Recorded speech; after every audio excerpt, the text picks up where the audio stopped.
3, 2017. Call the roll, please. Commissioner Rowland? Here. Commissioner Blackwell? Here. Commissioner Talley? Commissioner Brown? Here. Commissioner Crandall? Here. Commissioner Wu? Yeah. And Commissioner Smith? And Please Tally's note that absent. Tally's absent. Okay. History of Marblehead signage. Amber Gregg. Yes, good evening, Planning Commissioners. In the future, you're going to have an application that's going to come before you on a project. We will not be discussing that application at all tonight.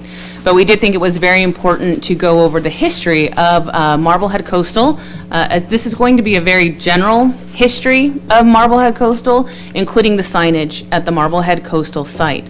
The purpose of this is just to be brought up to speed on where that project went at the final decision that was made by the City Council. We will not be discussing anything beyond that, and this item is not, or I should say, pending entitlements are not agendized, so we cannot talk about those at all tonight. So if anyone has any questions, please know that this is not the venue to ask those types of questions.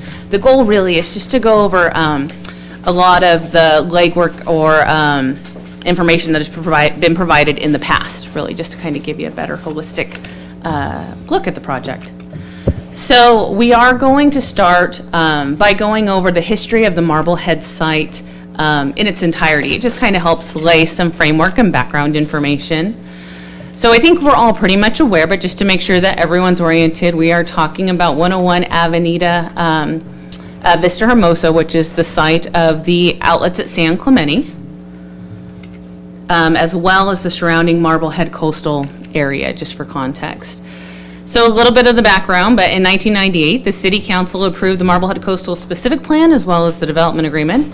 The City Council denied the proposed regional commercial center development at that time because when it first came to them, the development included a discount grocery store and drugstore uses.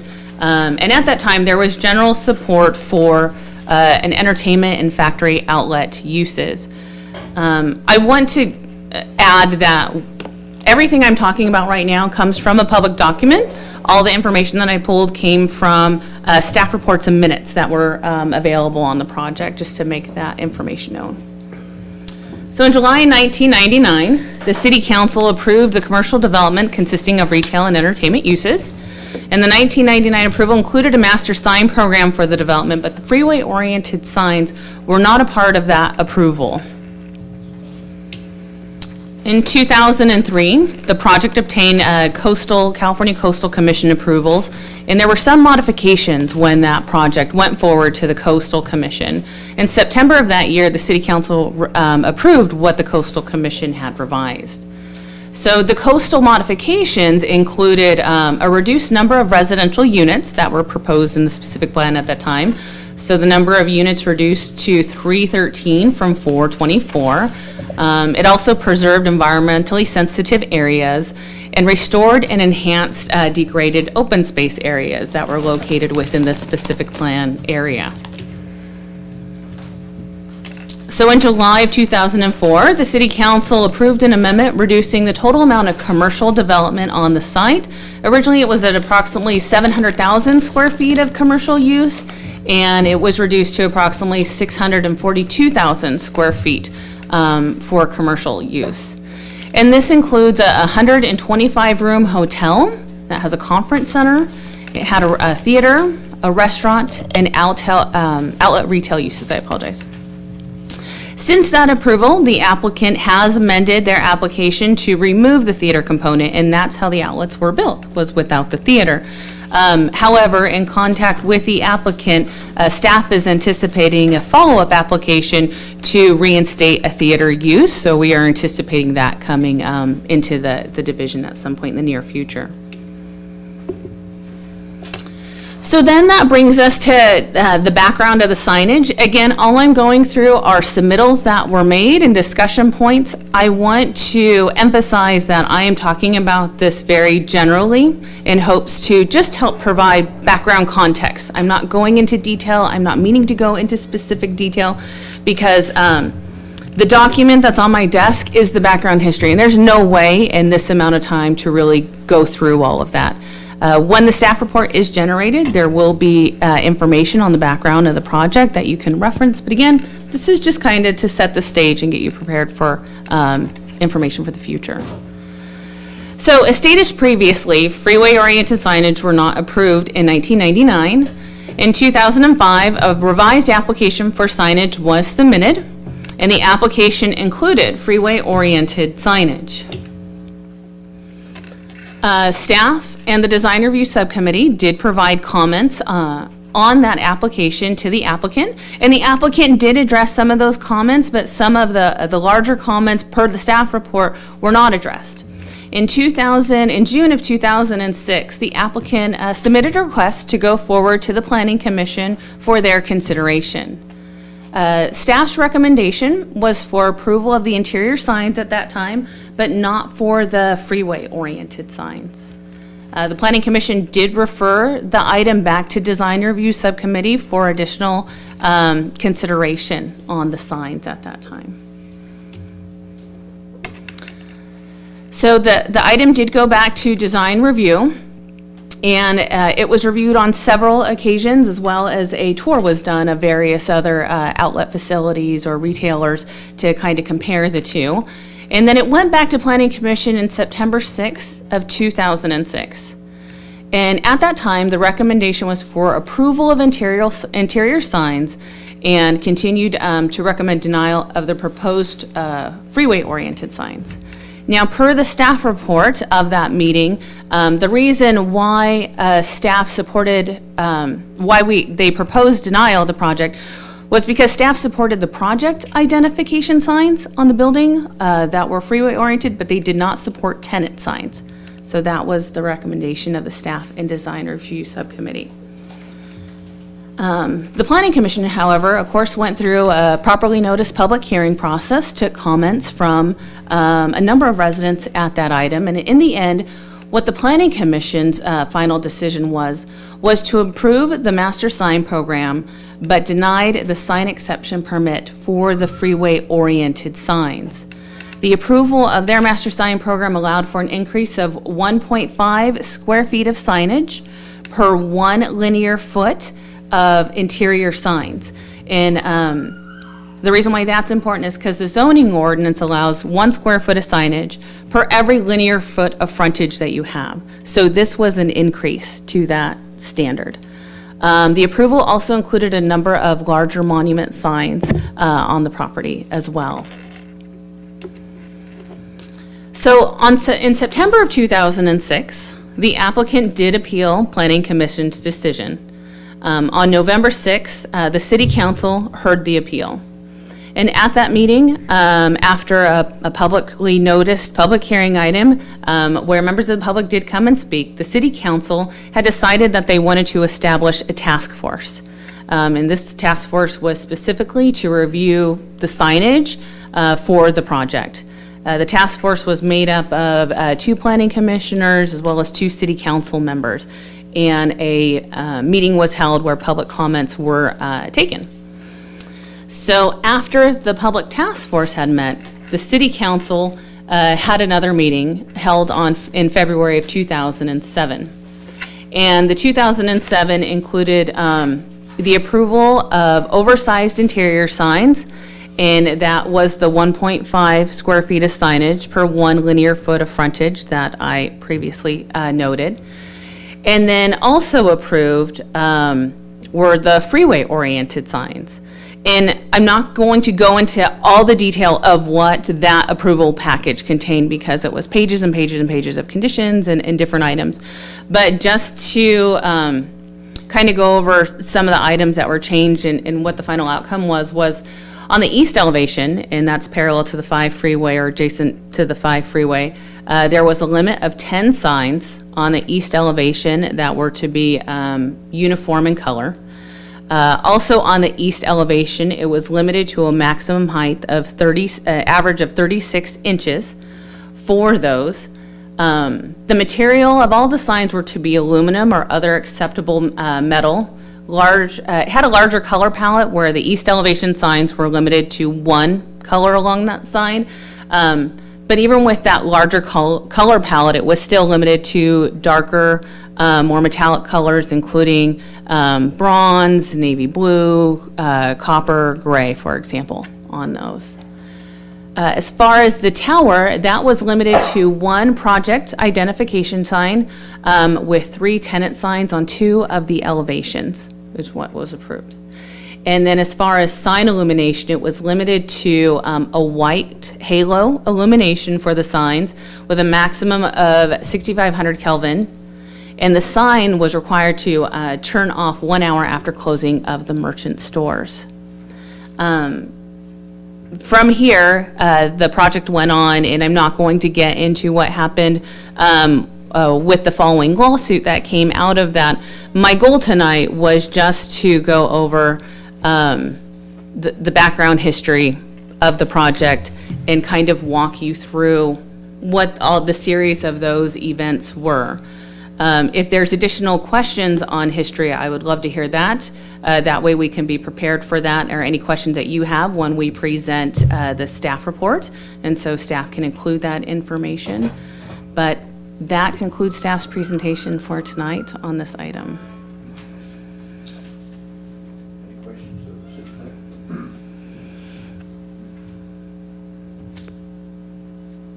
clerk? Stop me quickly if it's inappropriate. We've heard, and it's always been said, that in the development agreement, there was reference to signs. In what way, shape, or form was that? What's in there that would affect the history of the signage? I think that would be appropriate to discuss once we actually get to a public hearing, because I want to make sure that we have the facts before you on what that says, and so that way there's no question. Always been a worry about task force, you know, and so this task force, it's one bullet, was it 10 people, 7 people? The council picked these names out of the hat that night and told them to go off and come back in 2 months. The timeline looks pretty tight here. It was very tight. They set the meeting, and that happened to be in January. I know that it included the 2 planning commissioners and 2 city council members. I believe it may have included 2 other individuals, but I would want to refer to that to find out exactly who made up that task force. But they did hold a meeting where public comment was taken, and feedback was provided to the city council in the form of letters and emails on what came out of that. Okay. Yeah, November 6th, and then came back in January, I guess. Okay. Yes, so the task force met in January, and then it went to city council in February 20th. Okay. And that was totally noticed, and public comment was taken, and... Yes, yes, minutes are provided for that meeting, as well as, Okay. So based on all that, that's what how city council came up with their ultimate recommendation or decision, I guess. yes, so from that meeting, a resolution was drafted with specific conditions of approval. The applicant did make a presentation with the items that they had wanted the city council to review in an effort to help bridge that gap, and then the decision was made based on that information, the meeting, the compromise that was made between the applicant. Okay. Mr. Wu? Were there, at the time, were there any differentiation between freeway-oriented signs and freeway-visible signs? Not that I found in the write-up of the staff reports. There may have been on the plans themselves, but no, it was really limited to the elevations of the buildings themselves that they had identified. Some of the elevation is parallel with the freeway, and some are at an angle. That's correct. 45 degree, and then there's some elevation at a 90 degree with the freeway. Are they discussed differently? They were all identified in the master sign program and requested signage. In the end, they did make modifications specific to those east elevations based on limiting it to 10 signs, a uniform color palette, and an average of 36 inches in height. Those were limited to the freeway to the sign that's parallel with the freeway. Yes, the part of the building, the east elevation, elevation, that okay. runs parallel with the freeway. Thanks. Okay, so no other signs were considered then as far as the other, Other signs were approved on the other elevations, the north elevation as well as the south elevation and the towers, but the east elevation signs were the ones that were held to the average of 36 inches in height, a uniform color palette, and limited to 10 signs total. okay, thank you. Any other questions? Public comment? Yes, I think that would be Okay. good. And I just want to reiterate again that we are not to discuss any pending applications. This is solely on background information. And if comments do come up, I will Please- politely. Please step in. Yes. Okay, I'd like to open it up to public comment for this history session, if anybody wishes to speak. Okay, with that, we'll close the public comment. And I guess that ends the discussion. All right, well, I want to thank everyone for taking the time to allow me to present this tonight, and, we'll be sure to include it in our staff reports as well, so that way it's out there, and I appreciate the time. Thank you. Okay, we'll go to recess and be back here in 6, 7 o'clock.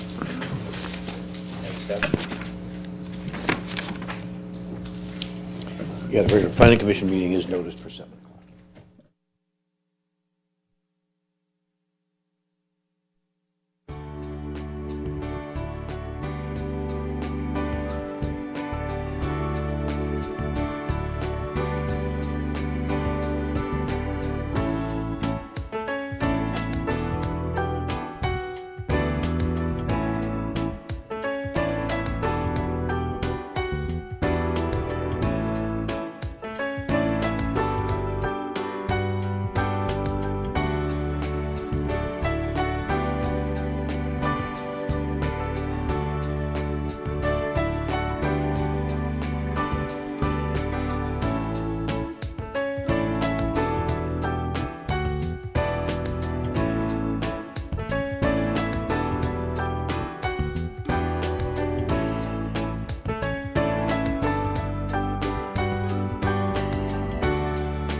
I'd like to call to order the regular Planning Commission meeting of Wednesday, November 8th, 2017.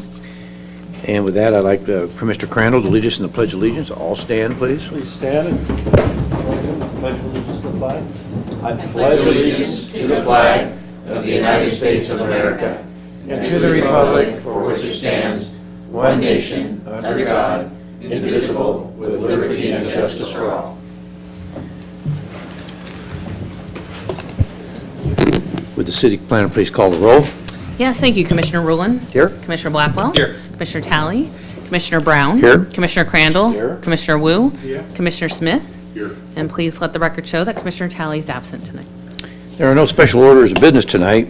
Our next item is the minutes from the adjourned Planning Commission meeting of October 18th, 2017. There is one correction, I think. to Yeah, there be is made. one correction on page 4, about halfway down. Brad Malmute was incorrectly labeled as being the attorney, and he was speaking as a citizen. Okay. Any other corrections? If not, I'll entertain a motion to approve. So moved. Okay, I have a motion by Commissioner Ruin. Do I have a second? Second. Second by Commissioner Crandall. All in favor? Aye. Passes 601. Oral and written communication, members of the audience may address the commission on matters of public interest which pertain to the city but are not otherwise on our agenda this evening. If you wish to speak, please step forward to the microphone and state your name, city of residence, and make your presentation. Please limit your presentation to 3 minutes. Do we have any cards, Madam Secretary? With that, we'll go, there's nothing on our consent calendar this evening, so we'll go to the public hearing method in the portion of our meeting tonight. The public hearing process includes a staff presentation, a presentation by the applicant not to exceed 10 minutes, and public testimony. To facilitate the meeting for all attendees, the public is asked to limit their individual presentation to 3 minutes. Following closure of the public hearing, the Planning Commission will respond to the questions raised during the hearing, discuss issues, and act upon the matter by motion. Item A tonight is 111 Avenida, Vista, Hermosa, conditional use permit number 16027, site plan permit number 16-018, architectural permit number 16-026, and master sign program permit number 16062, Lifetime Fitness. Ms. Vasquez, good evening. Thank you. Good evening, Chair Brown and members of the Commission. My name is Amy Vasquez. I'm here this evening to present item 8A, which is a request by Lifetime Fitness to renovate the Rancho San Clemente Tennis and Fitness Club. The project site is located at 111 Avenida, Vista, Montana. It's within the open space private zoning district of the Rancho San Clemente specific plan. On August 6th of 1985, the Planning Commission approved a request for the Rancho San Clemente Tennis Club. The facility included 19 tennis courts, a pool, basketball courts, fitness center, and a restaurant with a bar. The tennis club was closed in April of this year. Lifetime Fitness is a health and wellness company that operates 119 facilities within the United States and Canada. The main use of the proposed project would be a tennis club, but it also includes an upgraded clubhouse with a restaurant, spa, pro shop, exercise rooms, childcare, and offices. The proposed hours of operation would be 5 a.m. to 11 p.m. The former tennis club was permitted to operate until 10 p.m. The next few slides will describe a brief analysis of the entitlements to be approved by the Commission this evening. An architectural permit is required to ensure that the elevations of the structure are a high-quality design. The proposed architectural style follows the basic design elements and patterns of the Spanish colonial revival. The architecture complies with the design guidelines of the specific plan with regard to building mass and form, articulation, materials, and proper equipment screening. The building height would remain single-story and would be at the highest point 27 feet and 6 inches. The applicant has provided the rendering shown in this slide to portray the careful consideration to building design in order to ensure that the height would remain consistent. The design of Lifetime Fitness would include 13 tennis courts. The pool area would be relocated in order to better integrate into the building while providing privacy from the adjacent streets. The renovation of the clubhouse would bring the property into greater conformance with the specific plan and would provide a local recreational and fitness facility that promotes community health and well-being. The zoning code requires a conditional use permit in this zone to authorize the sale of alcoholic beverages.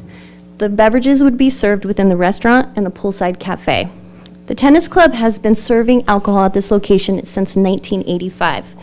A representative from the Orange County Sheriff's Department has indicated there has been no police activity related to the consumption of alcoholic beverages at the tennis club.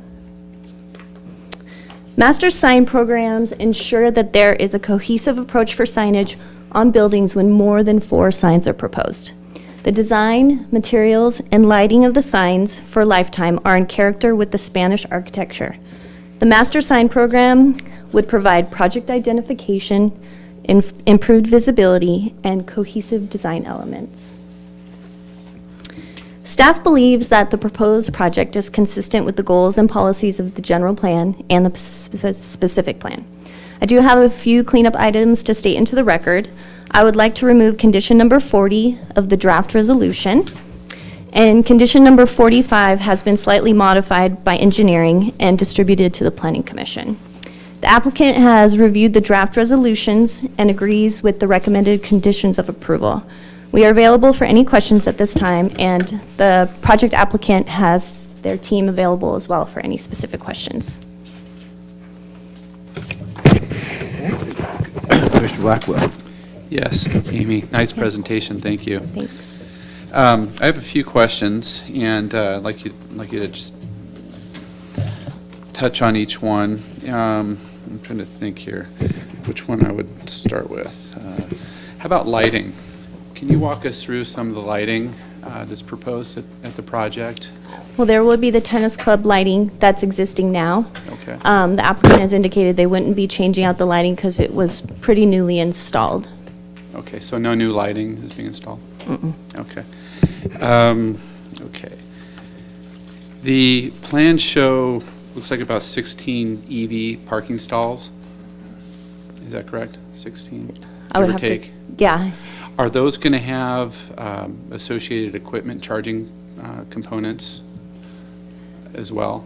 They would definitely have to have the charging equipment there. Okay. I didn't see that in the plan. I didn't Okay. see the detail on that.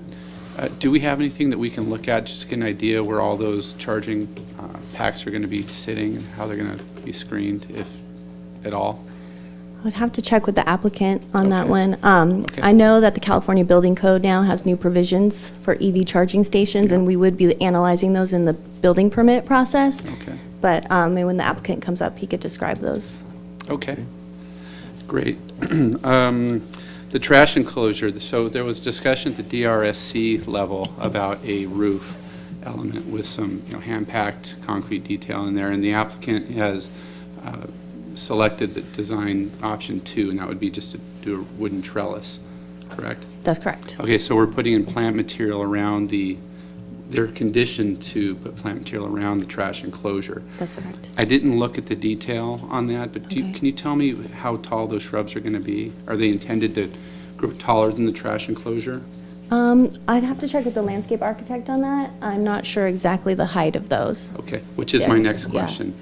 So these plans were sent out to the contract landscape architect for the city, Pat Murphy, correct? Amber, Yes. do you know if that was done when Leonie was? Yes, Pat Murphy did review this, and Amy picked up this project afterwards, but they will be conditioned to, he did look at them, and through the review process, they would be submitted to him in order to be analyzed to make sure that they met those requirements as well. Okay, is he here tonight?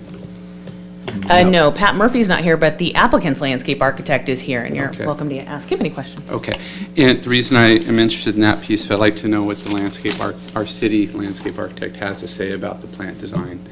And that information is always helpful at this stage of the game.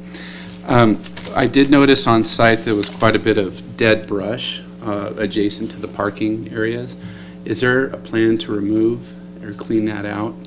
Certainly, in all 3 of my site inspections when I've gone out there, there have been crews out there working diligently to keep the site cleaned up, and so they will continue to do so. Okay. And I think that just about does it for now. Thank you. Great, you're very welcome. Thank Commissioner you. Rulett. Yeah, I just had a question about the shading in the parking lot. There's a lot of mature trees there right now. Can you talk about any plans there are to, hold on to that, the nice shading that currently occurs in the parking lot? Yeah, there's quite a bit of landscaping that is proposed for the parking lot. Many of the trees are going to be retained, and then there will be additional trees implemented as well. In the staff report, I know I pointed out exactly how many trees, but it definitely exceeds the design guideline requirement for the number of trees within the parking lot. Okay, great. I'm also looking for canopy and shade covers, but I'll cover that when we Yeah. speak to the Okay, applicant's great. architect. Thank you. Thanks. Your light still on? You have another question, Mr. Blackman? Commissioner Wu. Hi, Amy. Hi. I'm excited about this project coming to town. I do have a few questions, mostly about noise. Do we have the environmental consultant here? We do. Okay. This is the time to ask some questions about our EIR. Do you have any other questions of staff, and then we'll get the applicant up? Okay. Okay. I'll wait for that. Okay. That sound good? One more question, just to clarify hours of operation. Lifetime is proposing 5 to 11. The former tennis club was approved from 5 to 10. That's correct.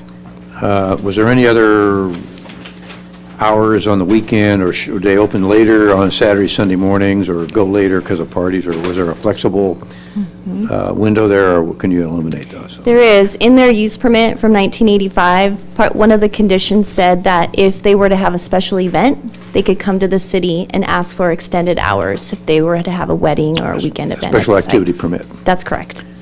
But other than that, the hours were constant throughout all 7 days. They didn't open up like 7 o'clock on a Sunday morning versus 5 o'clock. Well, and I'm speaking to what they were permitted. Okay. Their hours of operation. I'm not sure exactly. I know the tennis club slowed down at some time. They may have closed a little bit early Okay. or opened a little bit later, but they were the permit permitted. from 1985 was That's 5 in the correct. morning to 10 at night. Yes. Okay. Any other questions of staff? Okay, well then, will the applicant please come forward? Mr. Chair and members of the Planning Commission, my name is Mike Recupero. I represent Lifetime Fitness. Thanks for taking the time to meet with us this evening. I wanted to tell you how nice it was working with your staff. We've been processing this project since January of 2016 and have been through a whole series of DMT meetings and a very detailed review of the architecture, landscaping, and a number of the project details. And we think it's made for a better project, so I appreciate it. I just wanted to let you know of the expertise we brought tonight. We brought the project manager from Minnesota. We have the architect here. We have the landscape architect. We have the civil engineer. We have our land use lawyer. The city CEQA consultant is here, and our traffic engineer is here as well. So to the extent there are questions that I cannot field, I'm sure that we can accommodate you in getting whatever information you need. This is a unique project. Having worked on projects all over Southern California, this is a very unique one to the extent it is very generous, and it's probably more generous than most projects we get the opportunity to work on. For 10.5 acres to have 13 tennis courts and a clubhouse that's set back by hundreds of feet. In fact, the new clubhouse is actually set back further from the road than the old clubhouse.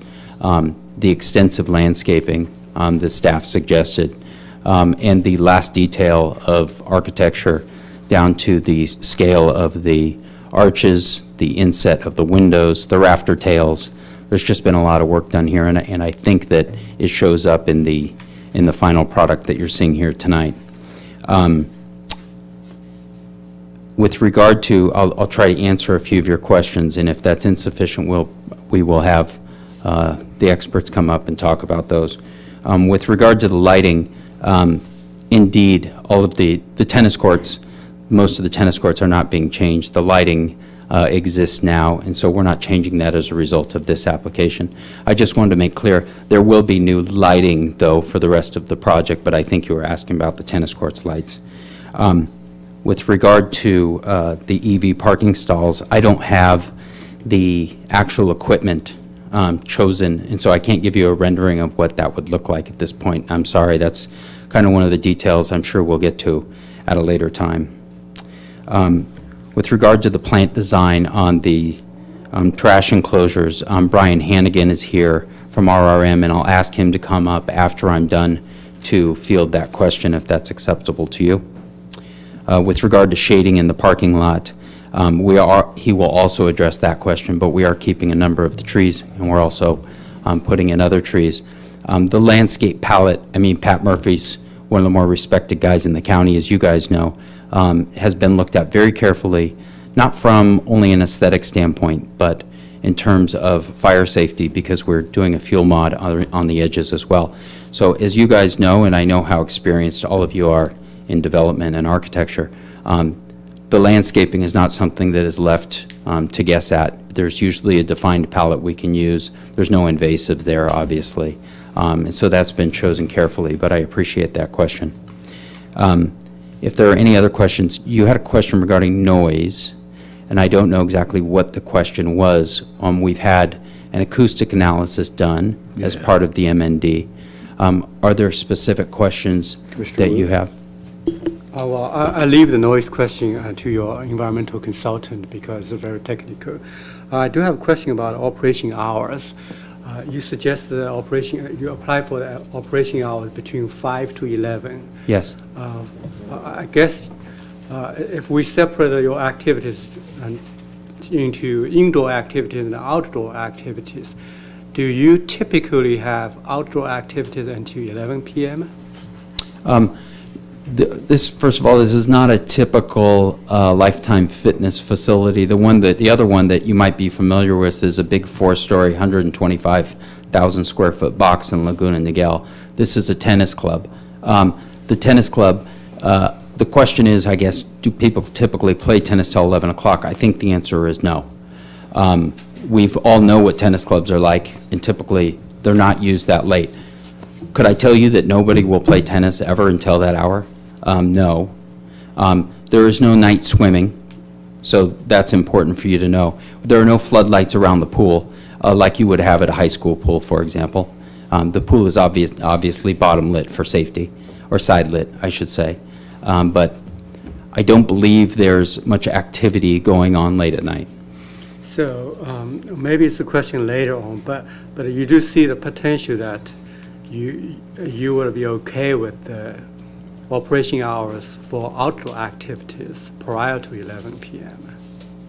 Yes, so if the question is, would we be, for example, okay limiting outdoor activities after 10 o'clock, I can talk to the client about that. I don't think that's unreasonable, but is that what you're suggesting? Right.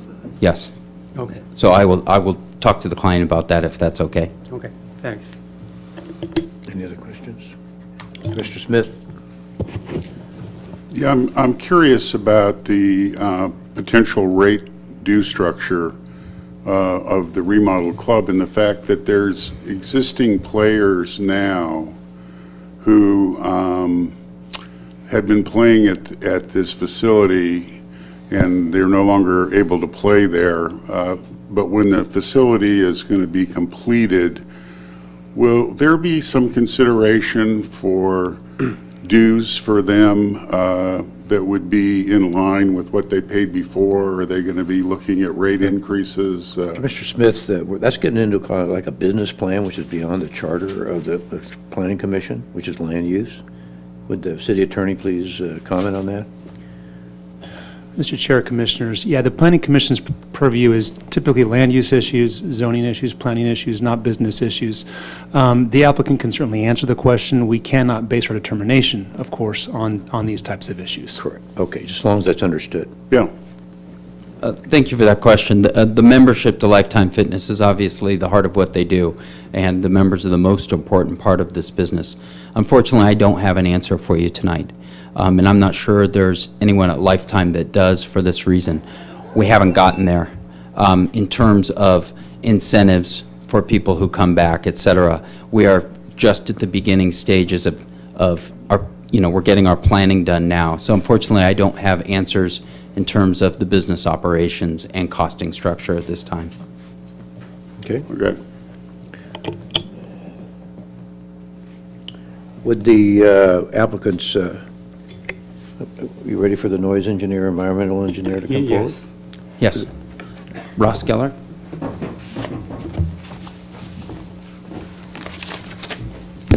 Mr. Chairman, members of the commission, my name's Ross Geller. I'm a principal in the firm of Applied Planning, and I prepared the document, the environmental document before you tonight, and I'm also an 18-year resident of San Clemente. Hi, Ross. I'm looking at the initial study and a mitigated negative declaration. Yes, sir. If we go to page 3-68, that seems to be your noise model.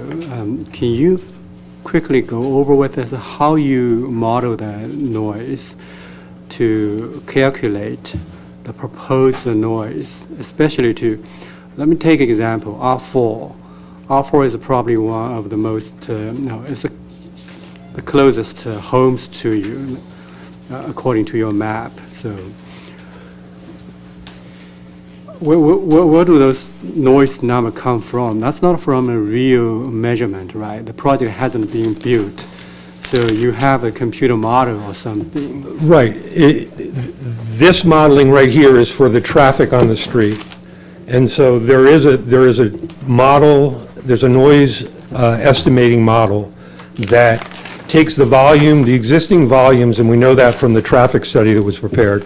We take the existing model, the existing traffic counts on the street, enter it into the computer model, and then it presents the outputs in relationship to the city's ordinance. And so the city has limitations on how high noise can be for 30 minutes, 15 minutes, 5 minutes, and any time. And so it's based on the traffic in the street. And the most important table, as you look at the larger table, is the table on page 364 that shows the amount of traffic that needs to be added to a street to have a significant effect on the overall noise. And so if we remember that traffic creates noise, that's the ambient noise that's on the street. And it's said in noise studies that outside of a laboratory situation, a human being really can't notice anything below 3 decibels. And so if you go down that chart, it'll show that you basically need a 100% increase in traffic volumes on the street from today till after the project's built to exceed that 3 dBA increase. And so when you go there, recognizing that, and then you look at the table, you can see that in no instance is the threshold exceeded based on the modeling. I don't know if I answered your question, but I just kind of wanted to walk through. You did. I actually the looked at your thick book with a couple of 100 pages, but I went to the technical appendices. Right. Regarding the model, I'm going to page 100. If we simply look at the stationary source noise prediction model, take the observation location R4 as an example, there are a few assumptions you made here. First of all, you said a barrier type is a berm, and the barrier height is 86. The berm is, I assume you're talking about the slope. It's a slope, Now, exactly. those homes are not behind a barrier. They are right on top of the barrier. So from these homes, they can directly see the tennis courts.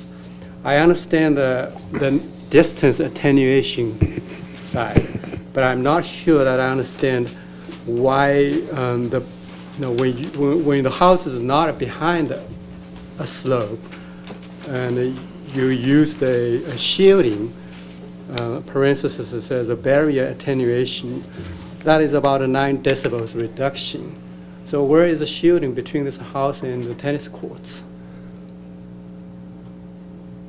I think it's taking into you're correct, it's distance. It's taking distance attenuation into consideration. It's also taking the fact that the car's here, the house is here, and the noise generally moves on line of sight. So we're above the line of sight for the noise. I think it's taking some reduction in addition to the, it's taken a reduction for the fact that it's so far above where the roadway exists today. Well, that would be your distance attenuation. It's distance plus something else, and that's the category it fell into. I agree with you, it's distance, but line of sight, when the houses are above, there's attenuation for the fact that it's not direct into the house. That's what it's trying to take into account.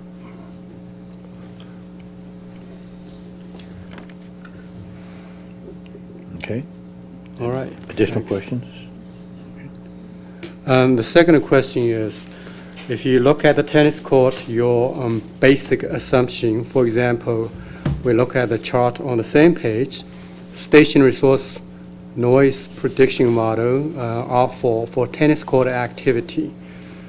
The reference sample, you list them as anywhere from 53 to 59 decibels. That is the noise level of people playing tennis. Is that right? Right. Have you considered multiple courts being used at the same time? Yes, the model, first of all, the basis and the ambient condition was from another tennis club where they took readings, and so there was a number of activities going on at the tennis club. So the reference point is based on multiple courts, multiple tennis courts being played at the same time. And again, when the ambient level raises, if you add another court to it, you aren't necessarily increasing the noise, you're adding to it. And so the ambient masks some of the activities. Well, the ambient is considered separately. When you have one court, if it's at 50 decibels, and if there are two courts playing together, you would imagine the noise level would be 3 decibels more. Is that right? It could be. And if you have 3, there may be no increase because the ambient's lifted to the point where it's masked by the existing activity on the other 2 courts. So another court wouldn't necessarily add to that noise. No, we're talking about the noise from the source itself. We're not talking about any ambient noise. We're not talking about a distance attenuation. We're talking about the source generated by the activity. If you have multiple courts playing at the same time. The real life example is if you have a tennis tournament, we have 12 courts designed for being played at the same time. If we have a tournament there, or if we have a central court with bleachers there, and there are a lot of people there. So that could create more noise. People cheering. Sometimes player will groaning. I personally don't like playing tennis, people groaning, but I do understand that sometimes they have a valid point. They say they get themselves into a rhythm. So I don't completely dismiss that. But anyway, back to that noise. When we have a match, when we have a semi-pro match with a lot of spectators there, the noise level can be more than what you listed on the table. Is that possible? Is it possible? Sure, it's possible. But it's not. But I think even in your example, and it was a good example, I think if people are playing on the center court and there's people watching and the people that are playing on the center court are grunting and playing and the noise level increases, if we added 3 additional games somewhere around there, on other courts around there, would it increase the ambient noise level? Probably not, because you've probably masked it by what's going on the center court. That's my point. Okay, thank you. Mr. Blackwell. Yes, I have a question Yes, for sir. the gentleman just before you. Warren, thank you. So getting back to the discussion about the parking lot lighting, would the applicant be interested in entertaining the idea of providing some continuity in lighting design from the old to the new. So you've got new lighting going into the new portions of the parking lot, correct? Yes. Okay, so it'll probably be updated lighting, probably getting closer to what we see as a goal, though not codified yet, but we are moving in that direction of, dark skies, zero cutoff type lighting. Would the applicant entertain that idea, bringing that same lighting or adjusting the existing lighting to match the new lighting? I think what you're getting at is kind of a consistency in lighting style that matches what staff and the city and all of us are trying to achieve in terms of an aesthetic. Yeah. And that is very carefully looked at. In fact, we have, the building plans obviously have cut sheets as to show what type of lighting, which are subject to staff's interpretation. So if your question is, could we put in old light standards that look like they're from 1980s, I would have to say I would have some concern about that. But to the extent that you're asking that our styles match what's in the tennis courts throughout the rest of the project, it's very much the intent of the client to do that, if that's your question. No. So my question is, in the new parking lot area, Okay. You're going to be putting in some lighting. Mm-hmm. I'm asking if the applicant would be willing to change out the existing lighting in the older parts of the parking lot to match. Oh, I see what you're saying. So we'd have some continuity in cast, in look, in cutoff. I see. You're going to be using updated lighting. If it's acceptable to you, I'll certainly ask the client. Sure, yes. And then, in the meantime, would it be appropriate that I have the landscape architect address your questions about the plants? Yes. Okay. We are moving towards a dark skies ordinance in the city. It's kind of in the middle, so just for... I understand that. And in staff, we've actually talked with staff about this particular issue and the importance of shields on the lights and no off-site lighting. You guys actually, obviously, you have your ordinance that requires a careful review of that. We have a photometric plan, as I'm sure you guys seen before, so I just don't want you to think this is something that staff hasn't considered and that we haven't considered a great deal. But I will get you an answer. Thank you. And this is Brian Hannigan from RRM. Thank you. Welcome, Brian. Good evening. To answer your question on the trash enclosure, it's a really good news is that it's tucked away on the edge of the parking lot on a slope, so there's a retaining wall behind it. We have plants above that slope, and on the sides we put strawberry tree, like a grouping of them, so we were thinking to screen it better, not to have large trees and then you just look through the trunk and see the wall, but actually have a smaller tree so you're looking into the foliage. So that's how we address that. The existing trees are tepu trees, which are in the existing parking lot. Very nice canopy trees, as for those of you who have been there. And we continued that in the new parking lot with additional trees as well. So we kind of mixed a little bit of the species. Okay. The reason I was interested in that is because it's not uncommon to over-condition a project. We designed the heck out of trash enclosures and other accessory uses, and then we cover it all up with plants. So I wanted to make sure that we're going to display the architecture, the design that so much thought was put into, and not hide it, and it becomes a mess over time anyway. So the height of that, you said you're using the strawberry trees around it?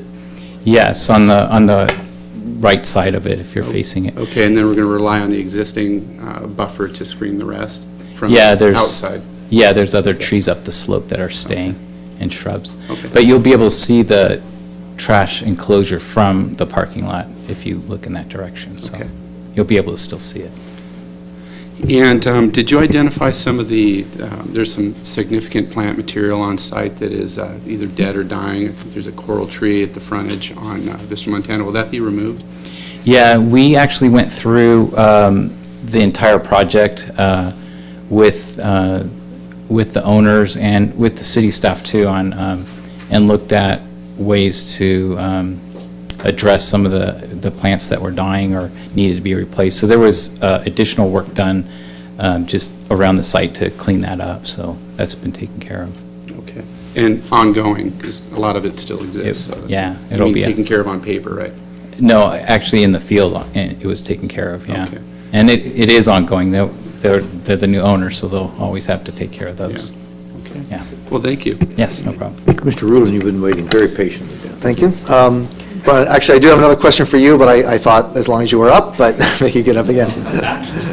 Hi, Brian. I was just hoping you could talk a little bit about the other species of trees in the parking lot, because what I'm seeing right now is a great canopy for the parking lot, and that's something, as we've been developing new parking lots in the city, we're trying to go for more. So can you tell us about the extra trees and what you expect ultimately, the kind of shade coverage and canopy? Yeah, we have jacaranda in there. I think there's some camphor trees as well. And then just throughout the site, we tried to pull in some of those other trees into the building site too, so we have a little bit of continuity there. And then we have, for the building, we really painstakingly looked at everything from the elevation and how it sits on the site to accentuate parts of the building. We just took really great care in like vines and where we have things, again, not screening the building entirely, but accentuating those architectural features. I could read some of the plants if you wanted that. Well, I'm not as familiar with the species. It's my, I mean, the renderings I see are really beautiful, and, I've seen some of your work before, so, I feel good about that. Okay. It's the shading of the parking lot, which I kind of want to, it's something we want to do overall more in the city, and in here, it's particularly nice already. I know that Yeah, there's we gonna be have more parking canopy lot to and canopy everything. cover on the parking lot. And like, how much shade are we looking at on the parking lot? Because right now, it seems to be almost 100%, at least when I was there. Yeah, I wouldn't say that it's necessarily 100% because, you have the lanes and the parking spaces. But we've taken the trees that are existing on site that are covering the parking lot, we've taken that same approach as far as the spacing and the tree size on the new parking lot. So it'll have that very same feel and look to it. Once Great, the so similar trees get canopy, established. similar spacing. Yes. And, okay, Yes, great. and That was and a little my concern. variety too in some of the trees. We don't want to go completely homogeneous in the species, but we did address that. So we're trying to keep that same character. It has a really nice canopy right now. We want to kind of keep that character on the new. Of course, when they first plant the trees, you go, what canopy? But Right. It'll take a little while. So, All right, great, thank you. yeah. And sorry to make you jump up and down. I just had a question about the tennis court lighting. Sure. You're talking about potentially them being on as late as 11 o'clock. When those are lit, are they on a master switch? Are they turned on manually, on and off each individual court as someone goes out? Is there a timer there or a motion sensor? How is that lighting sort of managed? I don't believe that members are able to go turn on one court or another, and I think they are on a master timer. I'm going to look over at the project manager to confirm. Yes, they're on a master timer. So we can expect if your hours are open till 11, that they'll be fully lit courts until about 11 o'clock? Yes, that's true. However, I wanted to bring back to that particular issue on timing and asked about whether or not we could adjust the timing. And staff has already put in a condition here, condition 18, that allows staff to come back and look at the nature of the impacts and change hours of operation. And this is one that I think would be appropriate, that if, for example, over time, I don't expect that there's going to be a lot of really late nighttime tennis that is loud and bothersome, frankly. But I understand your concern. I think staff's kind of covered that in here. And rather than committing to no outdoor activities after 10 o'clock, because there are other activities besides tennis. For example, there's a patio where you can have dinner or that type of thing. I would suggest that would be an appropriate solution to have staff look at this condition and go from there if that's acceptable to you guys. Yeah, condition 18 is acknowledged, I remember reading it. Yes. Is your traffic engineer available? He is.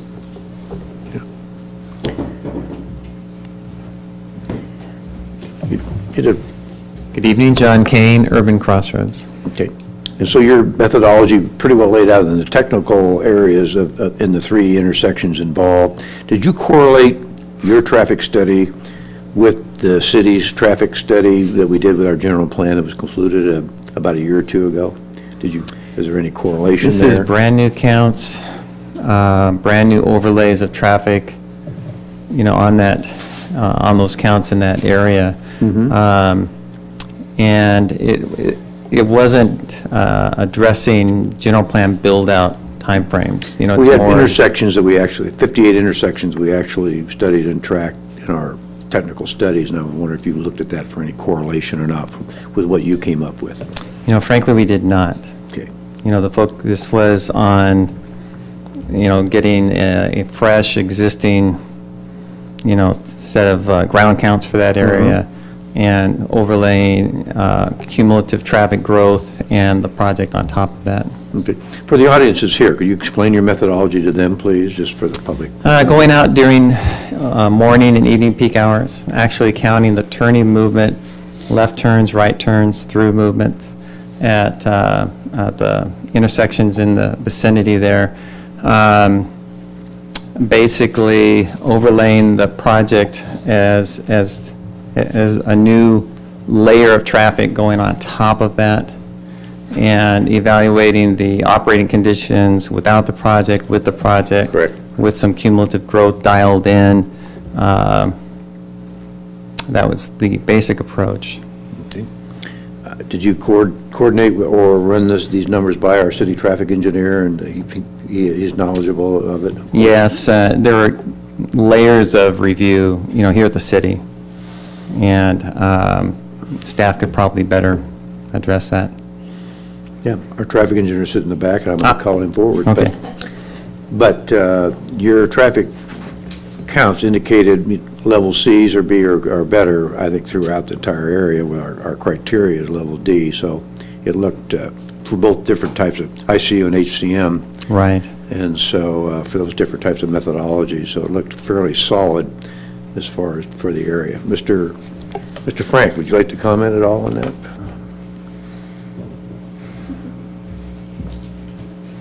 Since you're staying late tonight, we'll have you come up.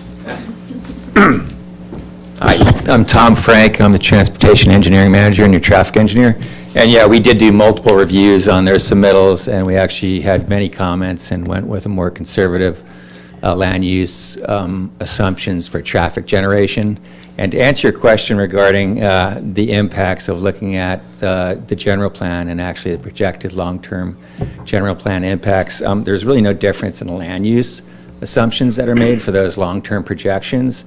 So we then looked at what the near-term impacts would be, and as you can see from the applicant's traffic engineer, they're not large deltas in the traffic generation, so we feel very comfortable with what they The level of submitted. service is above our city standards. Right, very much above. And so it looked like quite solid to me. I just wanted to make sure that I looked at our traffic count for the 58 intersections we analyzed for our mobility section of general plan 3 years ago, and they looked like they correlated fairly well for Right. those intersections, because one of them was definitely included in that. So I just want to make sure for the public that we have a pretty firm handle on traffic here, and it looks fairly solid as far as our level of service.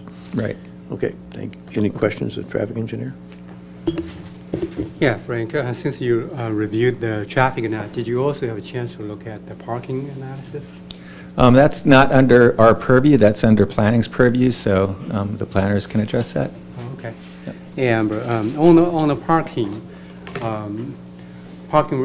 it's required to have 231, and they provided 231. I noticed that in our zoning code, there is an item just called I think it's called a fitness center or a gym or something like that.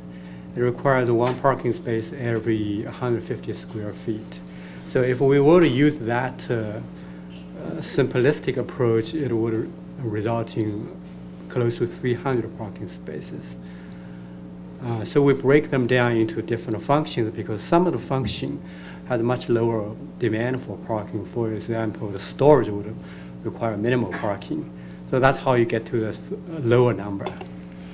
That's correct. And we also we did look at parking counts based on information used by industry standards for a specific type of generation. I think actually Amy may be able to go into this into depth more, but you're absolutely right.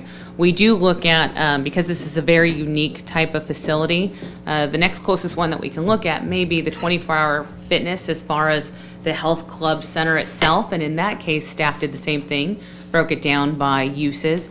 Because we can assume, for instance, with the daycare center, none of the children have driven themselves to the daycare center. It's considered an ancillary use, dropped off by people who are actually using the facility itself. Same thing with storage. And so we take those into account in looking at the actual required parking numbers for them. So the daycare center is for member only, not open to the outside? No, it's for the members only. Okay. I also wanted to add quickly, I know it's not a significant increase, but we've been working with the Bill Division for some accessibility improvements on the parking lot, and that actually resulted in 2 more parking spots, so we're actually up to 233. Okay. Yeah. And exactly what Amber had said, we did break down the uses and calculate the That was parking in the staff requirement. report, and very well done. Yeah. Thank you. But when we carve out these floor areas and say this is function A needing X number of parking space and function B needing Y number of parking spaces, do we leave out any spaces unaccounted for, such as circulation? No, it's a gross square footage calculation that we do and assign numbers to that gross square footage calculation. Okay, thanks. Commissioner Smith, you've been waiting there. Yeah, I'd like to follow up on Commissioner Wu's issue with the acoustics. If the acoustic engineer could go to the stand, please.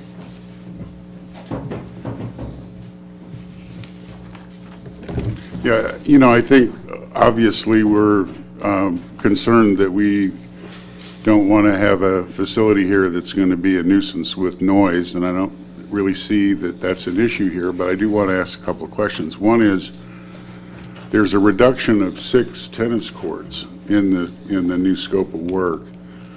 Wouldn't that reduce the sound that you've been talking about? Wouldn't the fact that there's 6 less courts? Yeah. It would reduce the sound from what the neighbors are used to, because it would reduce the overall activity on the site, yeah. Okay. And I think that's good. Is there any other noise generators that you've seen here that's going to be on an increase that could be considered a nuisance at all? No. Okay, thanks. Any other questions of the applicant and his expertise? Okay, with that, we'll get ready to open up the public hearing. I have 4 cards, but first I'd like to acknowledge that we had in our staff report an attachment, a letter of support from the Montego Rancho San Clemente Homeowners Association, and a letter in opposition from Linda Homeshield and Russell Sedot. We have also letters from Bonnie Barnes, from the president of the Master Association for Rancho San Clemente, Nancy Radowich, Kathleen Bruin in support, I believe it is, and Radovich. Julie Lindberg is in support. This is from Rick Bauman is in support. Linda Renfo, maybe not, couldn't attend tonight, but is sending an email in support. Linda Donahue has put in a letter of support. Rusty Taylor is in support of the project. Linda Landstrom is in support of the project. Marlene and Tom Tilley are in support. Jack Sparks is in support. Karen Sparks is in support. Steve and Donna McCormick are in support. They were members for 30 years of the old one. Randy Schrader Yoder is in support. Helena McLean is in support. Stephanie Doucette is in support. Please help it get it back in action, I think is the quote. Yeah, there's a repeat for Stephanie Doucette. Ann Brandon is also in support and is an old-time member, I guess. Angela Burns has reviewed the project and the renderings and is support. Peter Dahlbeck has also reviewed the plans, is in support. So that, just to make sure in the record that there's been a pretty large community input tonight, for and one against. And with that, we'll open up the rest of the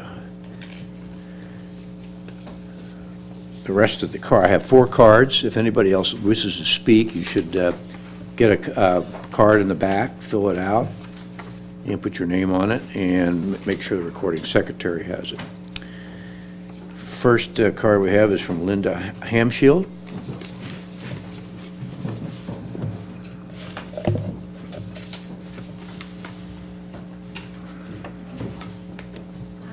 Good evening. The next up to speak after that will be Russell Sadat. Hi, Commissioners, nice to speak to you tonight. My name is Homeshide, but even my best friends don't know how to pronounce it, so don't worry about it. I'm good at butchering names, and I apologize. No. I live at 210 Via Presa in the Rancho San Clemente Master Association. And my focus tonight is on the traffic congestion and the traffic noise that we can expect from the proposed Lifetime Fitness complex, which will consist of a 45,000 square foot facility on the corner of Calle del Cerro and Vista, Montana, smack dab in the middle of a residential area. The previous owner of the lot was Rancho San Clemente Tennis Club, which only had an 11,000 square foot clubhouse and was a really good neighbor to us regarding traffic volume and traffic noise for many, many years. Now, the increase of 34,000 square feet in building size by Lifetime Fitness speaks volumes to their goal to attract thousands of members to this location. I have heard the projected membership is 2,000. This will mean a lot of negative impacts on our beautiful, secluded residential communities up Vista, Montana, visual impacts, lighting impacts, for example, but my focus tonight is just on traffic. Now, in the mitigated negative declaration, the document that Lifetime produced, they state that their new facility will generate 1,100 additional two-way car trips a day during peak hours in the area. Let me say that again, 1,100 new car trips a day during peak times like rush hour. That's 50 new car trips per hour. When I tell people about this, they're in shock, and they're mostly in shock because they haven't heard about the project. And they haven't heard about the project because perhaps their HOA boards were informed, but the community members themselves were not. I also want to note that I could not see anywhere in the MND that an important intersection at La Pata and Calle del Cerro, which is where all of the folks from Talega would come, and probably there will be a lot of members from Talega coming to this club, was not studied. And that La Pata, and then Cerro to Vista, and then Vista down to the entryway could have been studied as well, and that's where most of us live on Upper Vista, Montana. Meanwhile, beyond the effects of peak traffic times, there's also the impact we will experience during off-peak times. That is early morning and late night, and that's because the fitness center, as you know, will operate from 5 a.m. in the morning until 11 p.m. at night, 7 days a week. Traffic volume and traffic noise on Upper Vista, Montana, and Upper Calle del Cerro will increase during these off times as well, when our communities have always been quiet between 7 p.m. and 7 a.m. Thank you. Mr. Sadat?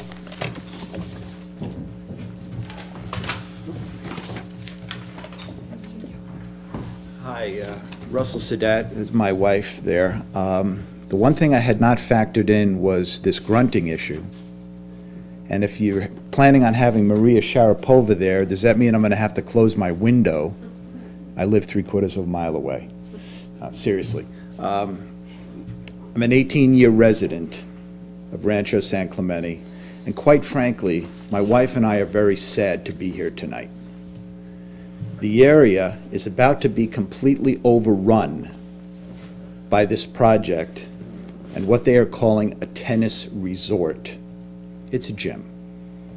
Please understand that it's not that we're against anything being there.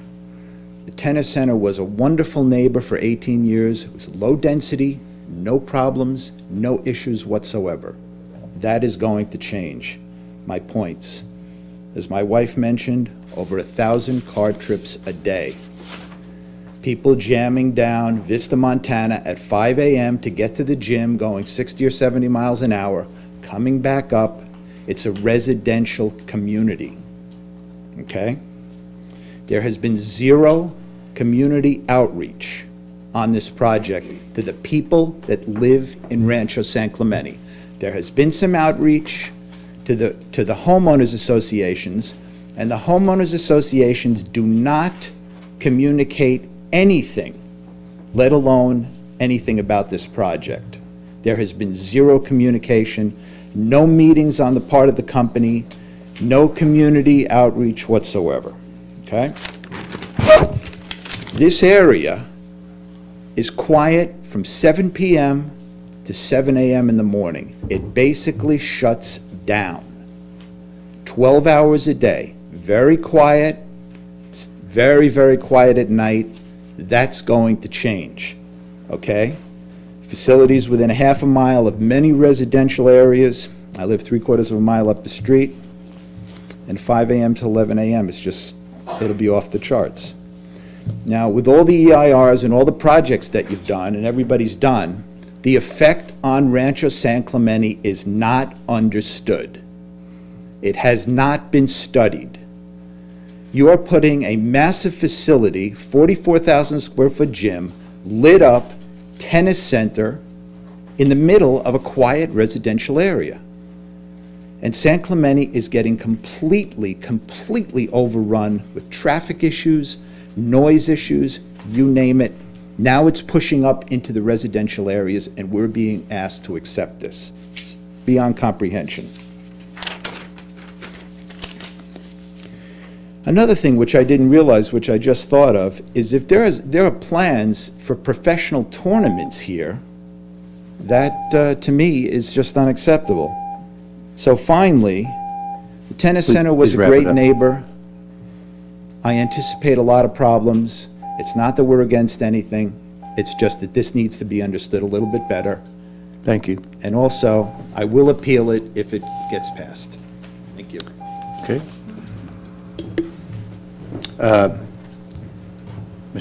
Ms. Ann Carpenter? Carpenter? Carpets? Did I spell it?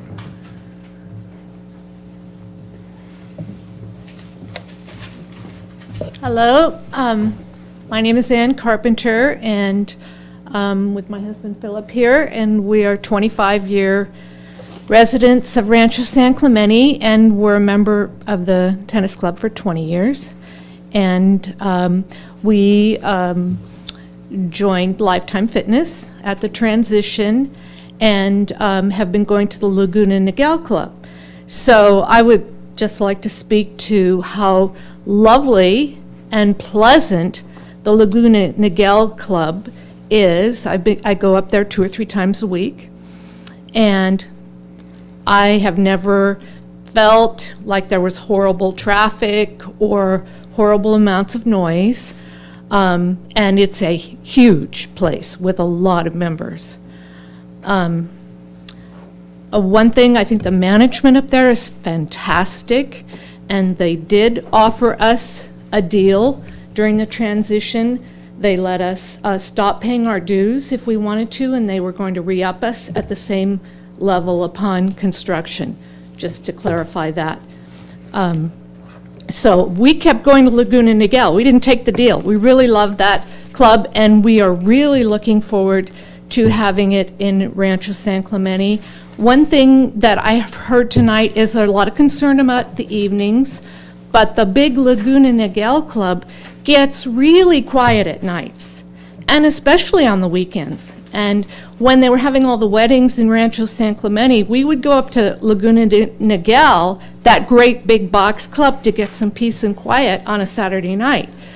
It gets very quiet at nights. It's not busy. I say the most traffic up there, and there really isn't traffic, but when I have felt the most impact of people is maybe at 10 a.m. on a July Wednesday morning when all the kids are out of school and everybody wants to come and use the pool, but definitely not at nights. We would like to express our support and are really looking forward to having it down here. Thank you. Philip Carpenter. Followed by James Donovan, which is my last card, unless anybody else wants to speak. I'd like to thank the commission for letting me speak. I would just like to I don't really want to reiterate what my wife said, that we've both been members of the club for a long time, and we're also citizens of San Clemente, and we've been at San Clemente for over 25 years. We live in Rancho San Clemente in the Harbor View area, and so we're certainly aware of the traffic that occurs in that region. I would just really like to focus, though, on the fact that we've really enjoyed the tennis club over the last 20 years.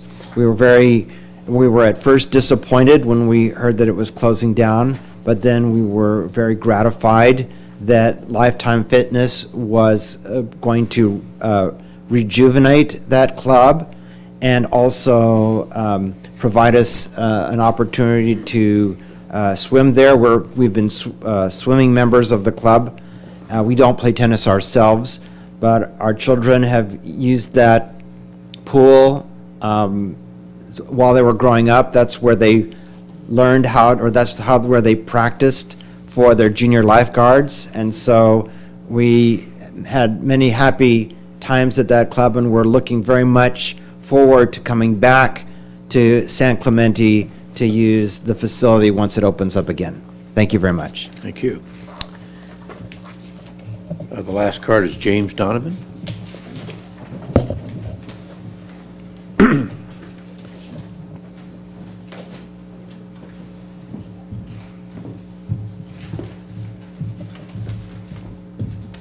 Hi, I'm James Donovan. I've been a resident of San Clemente for 15 years. My wife would have loved to have been here, but since they closed the club, she has to drive now 30 minutes to drop off my girls for junior development over at Laguna Niguel because we have no tennis courts to play here. And so that's the whole reason I'm here, is that this has been a big detriment with some of the roadblocks and not allowing Laguna Niguel to build this club. It's really hurting the juniors and the seniors. The juniors because they're growing up and there's no place to play. And so right now, one of the top coaches that were at the San Clemente Tennis Club, Tony Boujon, is up in Tustin. So we're actually driving to Tustin one to two times a week to get lessons. And so it's a big detriment to the junior program here in San Clemente. And as you probably know, the tennis team at San Clemente High School is one of the best in the county.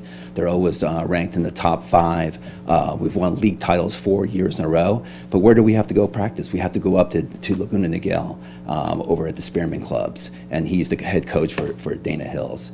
So again, that's why I'm here, is to advocate and maybe try to speed up the process, because my girls are going to go off to college and they're not going to have a place to play. Likewise, with the seniors, are getting older, right? And we don't want them, we need to have them have a place to play. In the meantime, I've started playing tennis, and so has my wife. And since they closed the club, we had no place to play because there's not enough courts here in San Clemente. So I reached out to the head coach at the high school and said, hey, I got 30 guys that I play with on Thursday nights at the old club. How about if we donate $100 to each guy? We'll give you $3,000, and maybe we can use the courts. Well, a bunch of those guys have come out tonight in support right here. We got school teachers, we got retirees, we got everyone.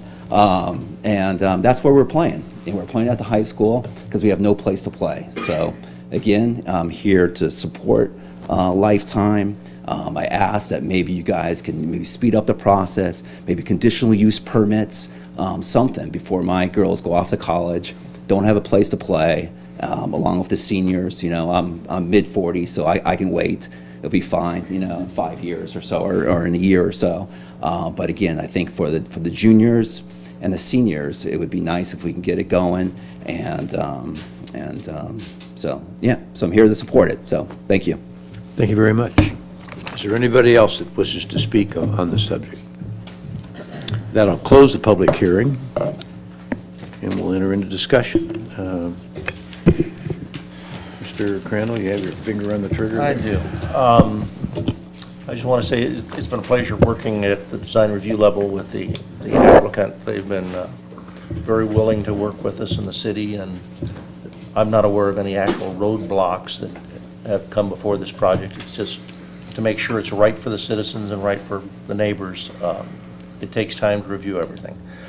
We've got 2 resolutions to work on today. One is the negative deck, and as far as that goes, we've had all the city departments that are involved review the documents. They are the experts in the city on this. I am not, and I trust their judgment and am comfortable with the CEQA findings that have been made and can support that. As far as the building goes, we've had some concerns about noise. I think staff has done a good job putting in a review of the operating hours and when certain things can go on in the conditions of approval, which is very important. And I can make the findings on both resolutions. I do have one question, Amber, for you. The current facility is, or was, serving alcohol, but they were doing that without a conditional use permit? They preceded that operation, so one doesn't go with the land? I'm actually going to let Amy answer that one. So nothing went with the land as far as that goes? The conditional use permit, or the use permit from 1985 did allow for full alcohol, but since they haven't been operating since April, that CUP has died, essentially. Isn't it given a year before it dies? No, on alcohol, it's only 45 days. Okay. So that's why it question. lapses. Very good. Okay, and then the other one, on the master sign program, we aren't asking for any exceptions in the resolutions. There's one sign that exceeds the 64 feet by 1.5 feet. I think it'd just be easier if we didn't provide an exception for that one sign, make sure it's 64 feet. And would recommend that for discussion. And that's my comments. Okay, let's go to the right here. Commissioner Blackwell, are you ready to talk about this project? Yes, I am. Thank you. Just clarification, Amber, the zoning to the north across Del Cerro, could you confirm, is that residential? It's undeveloped land. It might be open space, I think. Is it open space? Yeah, I think it's private open space. OS? I'm going to defer to the planner on that one. Okay. Good idea.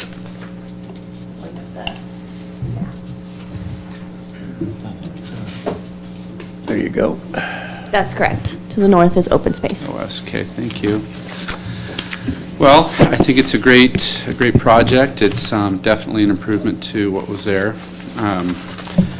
There was some discussion during the presentations about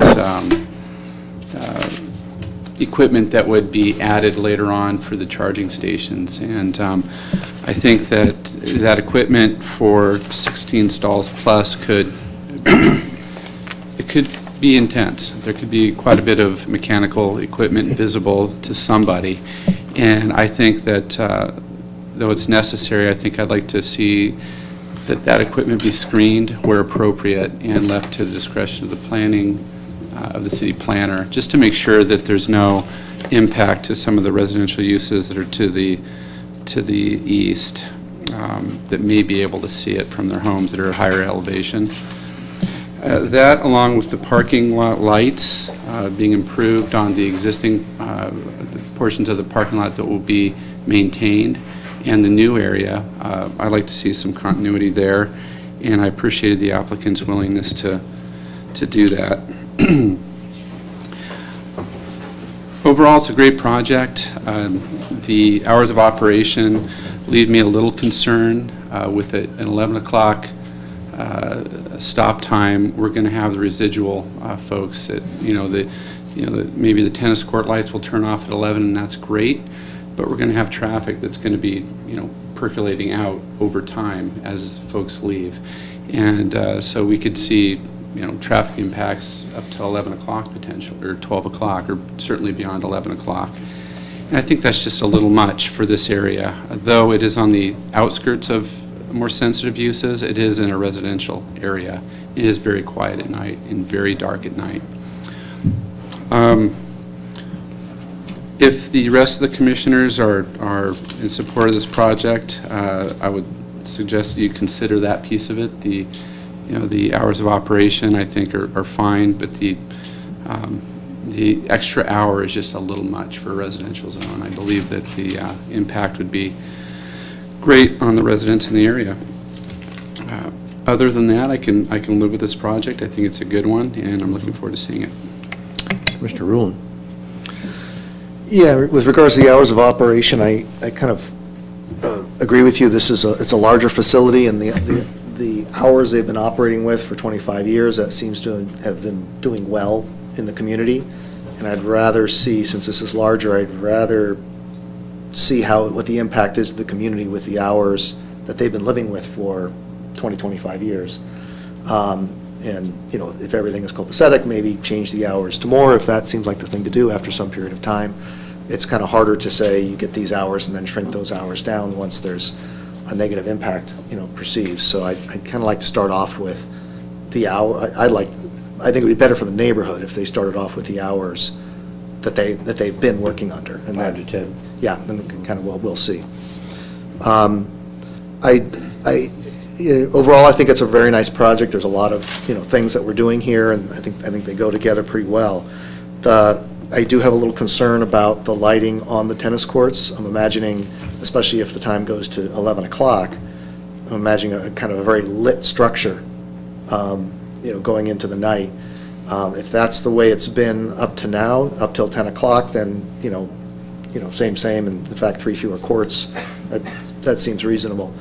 But if we go later than that 10 o'clock that they've had in the past, it's obviously could affect some of the residents up there, but also, this is open space, so we do have to take into consideration some wildlife and those kind of very bright lights that can affect what's going on in that open space area. So again, if that's what it's been for a while, I'd rather keep it there, Bonnie Barnes, who used to be a commissioner here and is president of that whole associate master up there, in her email mentions here that something similar to that, but mentioned also that with extended Friday and Saturday hours to 11 p.m. for events such as weddings. So is there, maybe we'll wrap that up with a special activity permit. I think that would be the way to go. But anyway, I just wanted to make sure that Bonnie's email, which she is in support of the project, would mention some timing on there. That's the kind of thing where if there's activity permits over time on the weekends and there's no impact, then there can be a discussion about making that a more permanent thing. But so I'd like us to consider that, the lighting too, in terms of the hours. There's 2 things kind of architecturally. Well, actually, one is with the sign size. I think we've got to look at an exception permit, but there's 2 monument signs that they're proposing, both 6 feet tall. I think the rendering we saw there looks like it's a little short in the rendering. And that's by right, but I think usually we consider that in commercial areas, and this is more moving into a residential area. They currently have 1 monument sign. I don't know how much more signage we want to give. There are 2. What's that? They're proposing 2, right? I thought there was 2 monument signs in there. Currently? Proposing. They're proposing 2. Currently, there's 1, right? Correct. Yeah. So it's just another case of, since this is more of a neighborhood area where there's an open space with this particular commercial thing, we can't prevent 2 signs, but they are also asking for more square footage in the signage. So maybe there's a balance that can be, that can be made there. So I'd like to hear some of the other ideas of the planning commissioners on that. And the last thing I noticed is, and perhaps I'm reading this wrong, but my understanding is that the color currently is planned to be a beige, kind of an earth tone beige for the stucco. Am I correct about that? A beige cream. Yeah. Much better, yeah. A beige cream, okay, that's... Took my breath away there. Yeah, I don't quite know. Are these rendering, so, okay, oh, I see, okay. So is that the accurate rendering? Yes. What we got in our packets, it's much more yellow. So- That's a better one. Unfortunately, when you print, sometimes they can come out to be a Right. little bit darker, but that is the more accurate rendering. Yeah, I didn't, unless I missed it in all the paperwork, I didn't see a color palette. Okay, so I'm certainly more comfortable with that than, and I think it matches more with what is asked for in the specific plan, so I was a little concerned about that. All right, that's all I had for now. For now? Okay. More news at 11. Commissioner Smith, we'll start from that side and work back. Well, I'm in support of this project. I first saw it when I was on the Design Review Committee, and I'm pleased to see that some of the issues that we saw then have been worked out, and I think the architecture is a good example of what we want in the city, and I think it's a good fit on the site. The concern I have is noise and traffic. But I'm inclined to think that neither one of those are really of any great concern. We would have seen that in the EIR. This project had a very detailed EIR to make sure that we didn't have these kinds of problems. And I'm inclined to hang my hat on that. Regarding the hours of operations, I don't necessarily have a problem with what they're proposing. I think that it's easy to say that less hours would be less impact, and you can take that as a dwindling equation and end up having it open 8 hours a day if you want. But I don't see any evidence here that says that we should restrict those operation hours either. Overall, I'm very pleased with this project. I'm supportive of this project. I hope that the existing members will be able to continue to play there with the consideration of relatively affordable dues. Mr. Wu. Thank you. Amy, one of the speakers mentioned the public notice issue. Can you confirm that all residents and property owners within 300 feet were notified? Absolutely. They're actually notified twice. We notified all the neighbors within 300 feet of the public comment period for the environmental document, and then we noticed a second time for the public hearing. Okay.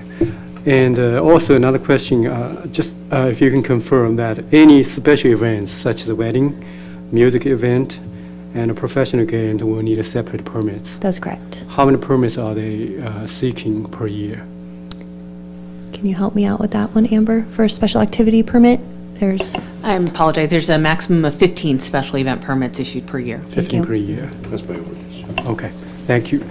I'd like to do a very quick informal survey of, I understand many of the audience here are from the club.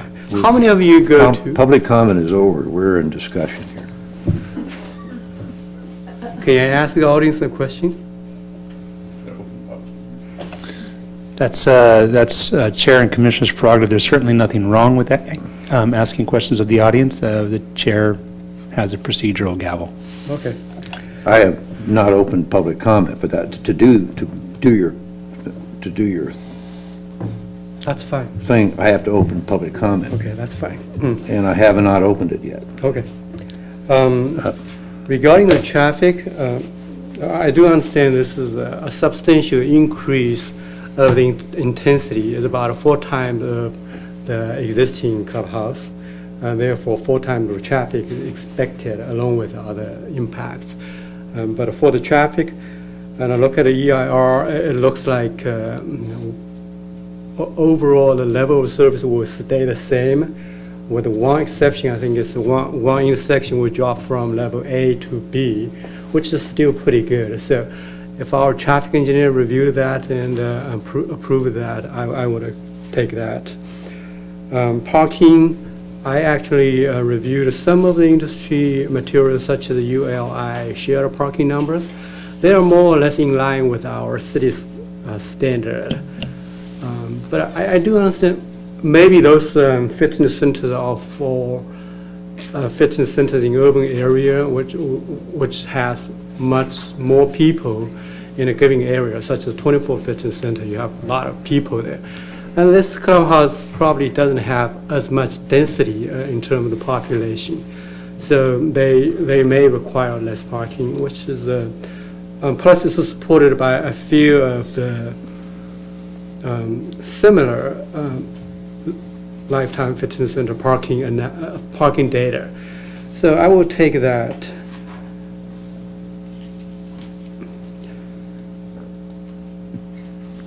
I'm not done yet. No, lastly, regarding the operation hours, I do understand. Well, one of the quality of life issue in San Clemente is the recreation opportunity. So every time I see a project that increases the recreational opportunities for the citizen of the city, in general, I'm for it. But I still need to balance that with the neighborhoods. They have the property right to enjoy their property in a peaceful and quiet way. So for that reason, for the noise analysis in the EIR, I see the technical analysis here. I'm still not 100% convinced because of the shielding factor, including the report, but it's not actually there. So given that consideration and also the applicant's openness to accept the operation hours a little shorter, I'd like to see if any of the federal commissioners is okay with limiting outdoor tennis and pool activities at 10 o'clock at the latest. And then in the morning, I think perhaps 5 o'clock. Well, the city has a quiet hour at 10 to 7. The report says the typical operation hour is 5 to 11, but we also recognize this is a typical location right in the middle of the open space and a residential area. So I'd like to see if we can also postpone that starting time from 5 to, maybe 30 minutes before the sunrise, something like that. But at night time, it's more important. Maybe we'll just limit that to 10. Having outdoor dining is probably still okay, but I'm more concerned about the activities that are producing noises to the neighborhood, such as pool activities and tennis courts. The applicant already indicated that very few people will play tennis in the midnight. So overall, I like this project. I approve the design. I'm part of the design review subcommittee, so the design is a very pleasant one. I understand lots of people are anxious about seeing this project moving forward, and we actually received a few inquiries about the progress and what's going on. So I'm glad that we finally have an opportunity here to move it forward. But I wish that the Commission can accommodate that condition to revise that operation hours, considering some of the concern of me, of a few planning commissioners, as well as the residents. Thank you. All right, I'll do a little wrap up here. Once again, Amy, a very fine report, very well written. all those involved in preparation of the mitigated negative declaration, all 5 inches of it that were thickness that we got to read was very complete, very well done, very professionally taken care of and executed. I agree with Commissioner Crandall that we need to probably tweak one sign, so we don't need to do an exception there. I have no problem with 2 monument signs. They're at 6 feet, and that's what the ordinance allows for. Then where they're positioned up there are not ostentatious and have good line of sight acknowledgement as you drive up and down that road that you're coming to the area where you have to make the turn into the facility. I would agree with some of the commissioners that 10 o'clock is probably a reasonable cutoff time. I'm going to disagree with Commissioner Wu about the start time. Let's keep it simple. When you start, when you end. I would build on Commissioner Wu's statement, too, that there's a city ordinance about certain times of the day from 10 o'clock at night till 7 in the morning, outside noise and all that stuff that can override. So they can start at 5 in the morning and get inside gym and get all sweaty and hot. I think the Ackerman also stated they're not going to use the pool at night anyway. It's not even going to be lit for it. So I'm in support of the project. I'm kind of a traffic wonk, and the city traffic engineer knows that in the back. And so I looked at the detailed study. It was very well done. The traffic drives the noise, drives the impacts. I think the level of service stands, and it does correlate with our overall traffic system. So I would agree to a 10 o'clock end time. I think we ought to condition the one sign so we don't have to go beyond the exception permit. And to note, there is no sign exception permit available. That sign will be held to that. And looking at the plans, I didn't see a sign over 64 square feet, but we will make sure that it's in the chart that it's 65.5 or something like that. Then we'll make sure that that's held to the 64. Thank you. And we do have the condition 18 in there that if things happen through city code enforcement and everything else, the sheriff, that hours can be adjusted. So that's where I stand. Is everybody else comfortable maybe with 10 o'clock? As an end time, yeah. Now, we are talking for just outside activities? Or are we saying that they have to shut the gym down also? I think it's outside activities, what was mentioned. No, I think the indoor activity is okay. They're insulated from walls. Yeah. Indoors goes to 5 to 11, and outdoors is 5 to 10. And do we need to put a condition on that the outdoor, like the tennis lights have to be cut off at that time? That's part of the reason for it, so just to make sure that happens. Yeah. I mean, 10 o'clock, people are off the courts, no lights. So. We just have one clarifying question from the applicant, and they wanted to know if that limitation would extend to their patio on their outdoor dining area. They would want to allow members to be able to enjoy the outdoor dining area, but not necessarily the active tennis courts and outdoor sports areas. As one commissioner, I could live with that. Yeah, I could. Let me ask 2 questions about that. What is the seating outside, and do they need any special permissions to do acoustic or amplified music outside?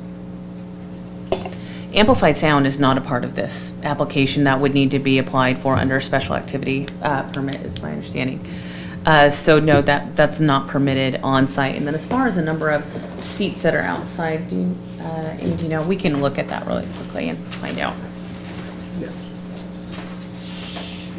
Well, while you're looking that up, I did, and I apologize, I wanted to bring this up when I first started talking. There was a member of the public who asked a question that maybe the traffic engineer should address. She asked why La Pata and Del Cerro, that intersection, wasn't included as part of the EIR, because the thought was people would be coming from Talega. So maybe our traffic engineer could address why that's the case, or one of the traffic engineers. Either one or both. Again, John Kane, Urban Crossroads. We did allocate traffic to Sarah heading to the northeast, if you will. It's basically to account for residents, interacting with this site from that area. But it's just not a significant number. It amounts to about 24 vehicles during the evening peak hour, and about 260 cars spread over a 15, 16-hour period. And when you break that down into an hourly dispersion throughout the day, it's very unlikely to trigger any of the standards the city uses for triggering the need for analysis of intersection operating conditions. Just daily fluctuations in the traffic out there are probably greater than those kinds of numbers. In other words, the significance for measurement, when you get into these numbers that are, 25 and less during a peak hour, most jurisdictions just say that you are below what could be expected to trigger level service issues at intersections. So you did look at that intersection, it just wasn't any kind of... Yeah, in terms of the amount of traffic that was, sent in that direction. Or about coming back from that direction. And, in both directions, but there's Vista, Montana had about half that amount. It's about 12 vehicles during the peak hour. And again, that's entirely the residents themselves, that are up the hill from the project. Because it's of the nature, I don't know if we have a graphic that would show the road system, but, it loops back on to Sarah. Virtually nobody other than the immediate residents that take access to Vista, Montana, other than those residents that are coming to use this facility, and if they're not coming to use this facility, they're probably driving to that same intersection to go further to use another facility, that traffic is there. It's not really technically increasing traffic at all on Vista, Montana. It's just whether the residents are coming to this facility or going somewhere else because that's their way in and out. It's just not a through route for other traffic. I hope I'm clear with that. No, it is. Thank you. Mr. Frank? Thank you.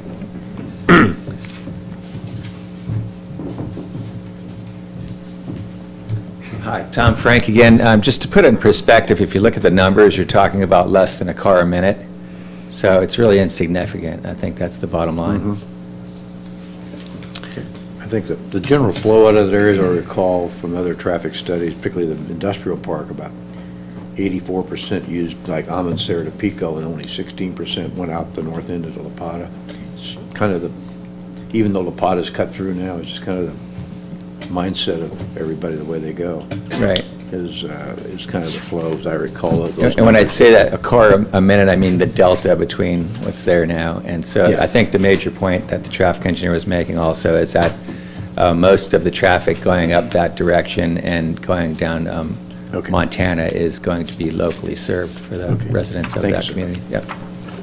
Thanks. I just want to make sure we answered that question for the speaker. Okay, where are we at? We need to get ready for, let's see, we have some information from... Yeah, I just wanted to get back to Commissioner Rowland on his question about the outdoor seating. And the total number of proposed outdoor seats are 34. And I wanted to point out that they are all within, basically, the California room is what they're called. They're captured within it. Exactly, within the building itself. So there's openings, but it's not on the balcony. So in the rendering that we have here on the right, it's within that enclosed area that has open archways. So it's up on underneath top. the roofed element. Oh, I see. It's outdoors, but it's still covered. Exactly. So, okay, great. All right. Okay. Shall we get rid of the negative deck first? Yeah, let's get rid of the negative declaration, if you would. Are you making? Yeah, I was going to make a motion. What, do you have another comment, or? Well, if we're gonna move this item, just to go over the three conditions, we had some conditions that were discussed. I think. Yeah, I have my light on, so I'd like to. Oh. I'm sorry. Regarding the negative deck resolution or No, I the- wanted to chime in on the other issue. Okay, Is it, can I do that I guess, now? yeah, let's hold off everybody. until- Regarding the change in operation hours, just for the record, I'm okay with reducing it. On the other hand, I haven't seen any real evidence that says we should. I worry about the business plan. If that's going to impact the business plan and impact the playability of the club, I'm worried about that. I haven't heard anything about the negative side of reducing it, and if there isn't, then I guess I would support the 10 o'clock curfew. I'm also in support of the slightly smaller sign to fit the non-variance on the sign side. Thank you. Mr. Blackwell, I guess, let's make sure we don't I get just- ahead of myself here. I think we're all on board with the limited hours, but just to consider, this is a great view right here, this rendering to the right. If you're standing in the tennis court area, if you look around, you're going to see some homes. Just imagine at night, it's going to look like a NASA launch pad. It's going to be very bright with all those lights on. So the sooner those lights are turned off, the sooner it's nice and dark and folks can get to sleep. Correct. Well, true, but there's still going to be. So just to speak to that, it's beyond just the potential traffic impact.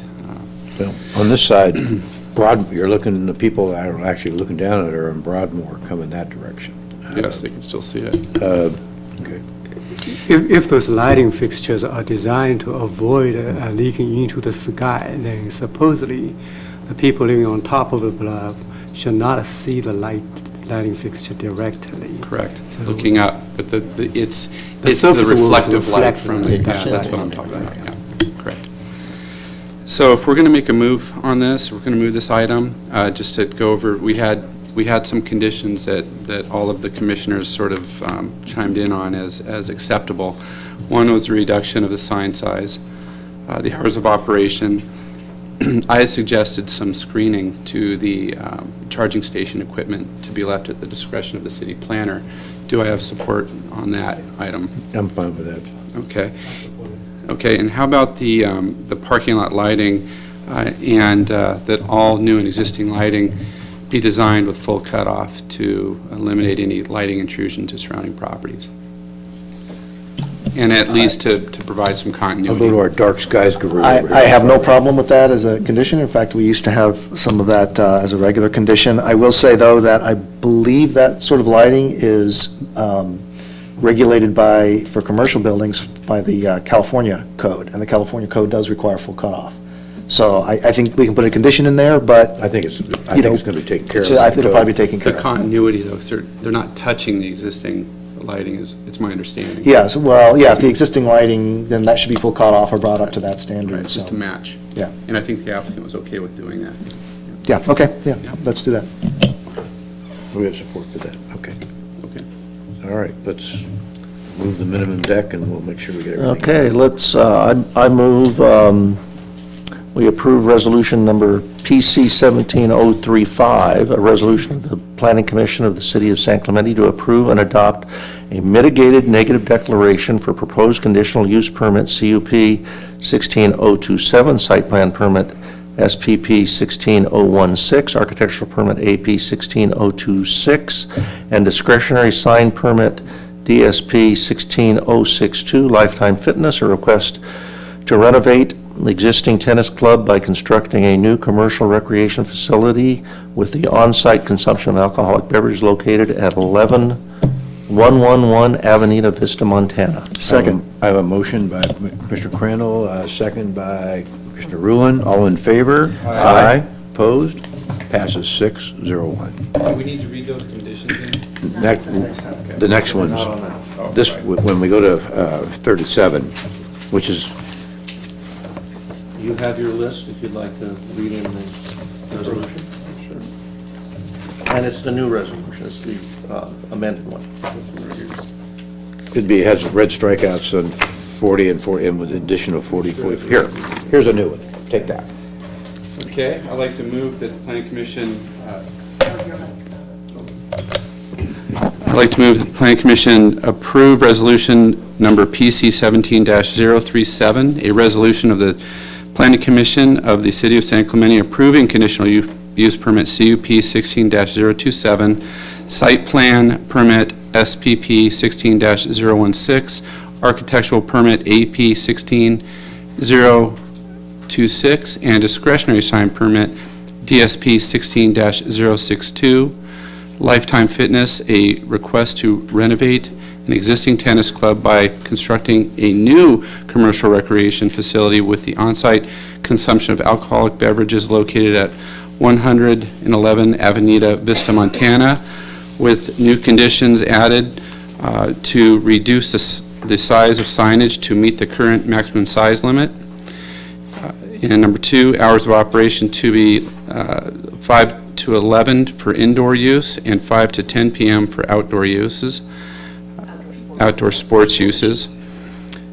Number 3, the automobile charging station equipment shall be screened to the satisfaction of the city planner. And number 4, that all new and existing lighting be designed with full cutoff to mitigate lighting intrusion to surrounding properties. Second. I have a motion by Mr. Blackwell, second by Mr. Bruin. All in favor? Aye. Opposed? Passes 601. Good luck. Congratulations.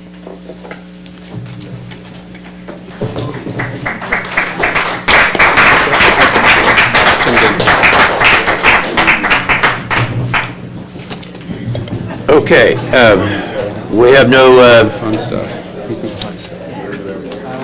we have no new business. We have no old business. Ready.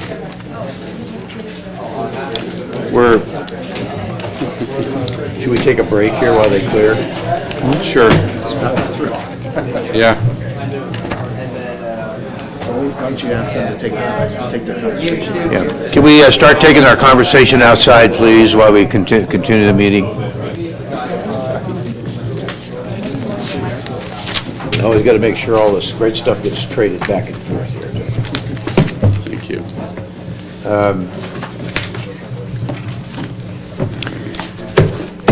Tentative future agenda.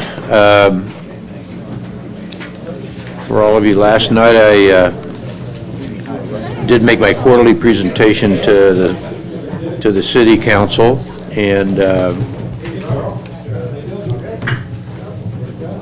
some of the future agenda graciously provided by our city planner. We'll be looking at some zoning ordinance updates concerning items identified in the housing element, such as density bonus, to make HCD happy and all that, and finally put I think, a bow around this housing element once and for all, I hope, for the next, till 2021 or 23 or whatever. Yes, we are vigilantly watching those implementation measures and complying with them and Okay. making those. Because I know you have one of your planners on it. We'll also have Zov's, I think, is coming to us, which is came through design review, which is a redevelopment down on Del Mar. Zov's Restaurant. And there's several other items, but the big thing that the city planner shared with me is in December we were scheduled to review the outlets of San Clemente freeway-oriented signs.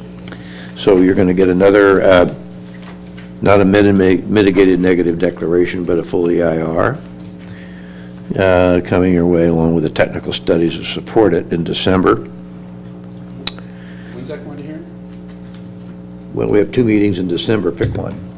The city planner gets to pick that, I guess. Can we get that? It'd probably be closer to Christmas, I think. Yes. Huh? Just ask for some time to review the document. We're going to get it when we get it, right? Well, we got that last one 2 weeks in advance, and that was great. Is this a complete new EIR or just amended? Gonna make my brain switch. Is it this thick or that thick? Let me get back to you on it. I don't want to misspeak. Okay. Yeah. So we have that. The outlets should be coming to us in December. There's 2 meetings. We're dark this next meeting in November. So the next meeting we meet will be the first meeting in December. So we've got, things are starting to pack up in there a little bit for that. And then, of course, in the new year, continue our review of public murals per, city council direction. We got to follow orders from headquarters. Start getting our hands around auxiliary dwelling units. Commissioner Wu gave us a heads up on that. Remember when it came out of the Senate last year, and you've already had gotten direction from council on that. And then, of course, she promises between now and sometime mid-year, we got to, you can just tie Chris right to his desk and start working on zoning chapters, please.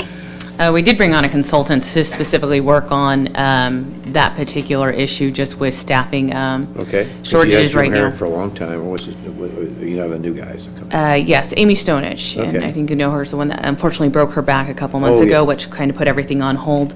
But she's already started going through that document, and the goal is to get that adopted as quickly as possible. We have, 6 chapters for sure you and I have talked about, or is there more than that? It will be an update. It looks to be an update in almost all of the zoning ordinance chapters, but it's not as big as it sounds. It really The last is. one was 800 pages. So. Yes, it's not that. It's not that. Okay, so things are moving along, and then apparently, Coastal Commission is almost through hashing through our local coastal plan after 2 years since the council passed it, over 2 years since we passed it. Yes, so we've been having lots of discussions with the Coastal Commission staff in the last couple of weeks. They are shooting for their December meeting, which is actually a local meeting in Dana Point, to review San Clemente's local land use plan. So we are working with them. They are still reviewing the documents, though, so we haven't received all of them yet, so we're reviewing them as quickly and as humanly possible, but it will either be December or February. I'll say those for on that one December would be nice item. because it's local, and a lot of people can. Exactly. Yeah. Do we know that they'll be talking about that at that meeting in December? We are really pushing them to talk about it at that meeting, or at the very least, open it up for public comment Yeah, 'cause I'd like- at that meeting, I'd like so to attend people that, can, in the local area can attend that. Did you put out an email if it happens to the commissioners so that we can? Yes, That'd be great. definitely, and Yeah. we would update the webpage as well and do a press release also for that item. And then another front for the LCP, the local coastal plan for the city has kicked off our sea level rise study, and tomorrow night, the Coastal Advisory Committee here in the council chambers at 6 p.m., we are going to do an informational for the kickoff of that sea level rise study, and the public is welcome to come to that. We are going to be recording that meeting, and we'll post it on the website so people can view it at a later date, too. Okay, so we have Marblehead signage somewhere in December, we have ZOVs, we have Housing Element, and we have 990 Avenida Vista, Hermosa, no, that's Target, that's something else. 136 Avenida Victoria, I guess, is a planning commission on this thing here. Yes. So the 2 meetings in December are going to be fairly full. We'll go out into the new year with a bang, I guess. But if you could get that EIR to the commissioners well in advance, that was really helpful to get when Amy came in 2 weeks ago. Yes, right now we're shooting for the December 5th or 6th date, the first meeting in. You're going to bring it in then, so that locks in the. That's the date we're shooting for, so I don't want to say Okay, it's set in so we know stone, that but that's our. December 20th, we'll have a cast of thousands here. Okay. Mm-hmm. All right. The 2 appeals that we went through will be heard by the city council on the 5th of December also. So. That's correct. Any inputs coming back? I'd like to report to the commission. Many of you already know that after last planning commission meeting, I wrote an email to city councilman regarding Alvarez residence. I believe that was issued in error. So I tried to ask the city council to pull it for a minute. Amber provided some response. I appreciate that for copying me. I'm still not convinced. I went to the city council last night, but after some debate, they decided not to delay that project. But at the same time, staff were asked to bring that. Now it's not the project is over, but the policy interpretation, bring it back to planning commission for clarification and interpretation. Just a heads up.